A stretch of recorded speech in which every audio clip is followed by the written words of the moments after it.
Hello everyone, today we're trying to take a bad exotic and make it good, and today, Mothkeeper wraps. For those of you who don't know that works, it turns your grenade into cages of moths. These two moth cages, what they do is they send out two moths that can either provide a 20 HP void overshield, which stacks up to 2 times to you or your teammates, or sends out a tracking moth that does 35 damage in an arc explosion whenever it seeks an enemy. These moths work just the same way that it does in the campaign. Now, with the Mothkeeper wraps, it gives you an additional charge to your grenade. So theoretically, you can use this on any subclass with the grenade and get 2 grenades from this. However, I'm doing this on Threadrunner. Why? Because the aspect Widow's Silk to gain an additional grenade charge, what happens is that you get 3 charges of the Mothkeeper grenade to use. You combine that with the relatively short grapple cooldown plus 100 discipline, and you are spamming moths almost as often as they come up. Now, with the actual subclass, we're rocking Thread of Generation, Thread of Continuity, Thread of Ascent, and Thread of Evolution. Why Thread of Evolution? Because we're using Thread Inspector. We're not using the Beyblade Buddy. We're doing Thread Inspector just for the additional tracking from the dodge. Now, this build isn't centered around spamming Threadlings. It is centered around spamming moths, and all the mods are supporting that. And today, for weapons, I decided to use Forerunner. Why Forerunner feels super milky. 2 headshots, plus you hit somebody with the moth will guarantee you a kill. You can follow the moths into battle, then double headshot somebody with the Forerunner and get your kills. Now, for the secondary weapon to pair with it, I tried a couple things, but decided, you know what, I'm using Forerunner, I'll cosplay Master Chief. So, I crafted a brand new battler to use, Killing and Kill Clip. This thing feels incredibly good, and when it works really, really well. Now, this is the build. That's pretty much it. Let's get into the rest of the video. Okay, so normally on any other day, I would say that Mothkeepers are a bad exotic for starters. They really don't do all that much in Crucible. Their damage is minimal, almost non-existent. The support benefit of the Mothkeeper getting the 20 HP overshield simply isn't worth it when compared to something like a Titan barrier overshield that is far more renewable, far more spammable, and just better for the purpose of providing an overshield.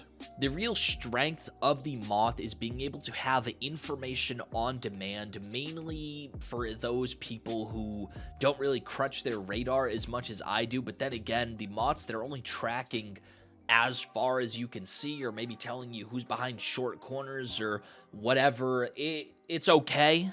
I found that I would have rather had anything else. Maybe moths would have worked a little bit better if I could proc Radiant with a solar subclass using the Radiant Acrobat dodge. But I didn't really need the extra damage because the moths provided that little bit of extra push potential that you need to actually make them work. Now, the moths themselves are really stupid. They don't track all too well. They're good for providing general information, and they might clean up every once in a while, but the real peak of the moths when I was using them was throwing them at the ground real quick, getting your 20 overshield or 40 overshield if the moths decided to give a bolt to you, because sometimes you will throw it on the ground and then the moths will just decide to go in a completely different direction. Besides that, you get your overshield and then you peek real quick, but this overshield isn't as useful as a Titan overshield, partially because you have to waste your grenade to actually get it, rather than just having a barrier.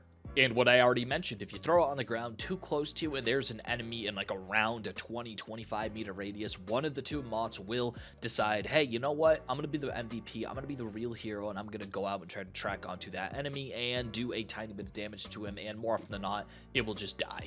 These moths are incredibly bipolar. I feel they need some serious therapy to actually be useful. You know, if the moths sat down and talked to somebody, maybe they can figure out what their true use was. But I feel that splitting the protect and the attack, because despite me thinking that it makes a good or a cute thumbnail, the moths really aren't that good. I would have trouble recommending this to someone. Besides that, the real MVP of the build was the Battler. You know, the Battler is a pulse rifle that I haven't used a whole hell of a lot since the 30th anniversary update dropped. You know, it's just been something on the back burner. I preferred using other pulse rifles, and, you know, having the 450 pulse rifle with the unique frame of the Battler, it's just something that really never fit into my playstyle. But because the Forerunner is in such a good spot in the meta right now, in my mind, I found myself needing another weapon to clean up where I missed from, and the Battler is just that thing. The Forerunner, despite being a sidearm, is garbage in close range situations, partially because its sights really aren't that good. There's not a whole lot of point-blank tracking. You want to be hitting those headshots, and if you aren't hitting those headshots, if you're not spacing your shots out, spacing your shots at your opponent, the Forerunner, it's suboptimal. You might as well just be using a hand cannon at that point. That's where the Battler comes in. Now, the Battler, this one with Killing Wind Kill Clip, is deceptively good. Killing Wind gives you a lot of extra stats and let you mow through people and go on a little bit of a streak. Same thing with Kill Clip. The extra damage from Kill Clip will let you two-burst somebody to the forehead if you are in that ideal range. Not to mention combining this with any damage boost. If you get a Weapons of Light or a Radiant or even an Empowered Well, the Forerunner will two-tap most people. The BXR Battler is going to two-burst most people. These weapons are what made this build good and are the reason why I'm using this video. Because the Moths are doing that 30-something damage, the Forerunner is able to two-tap if the Moths can make up their mind and actually kill someone.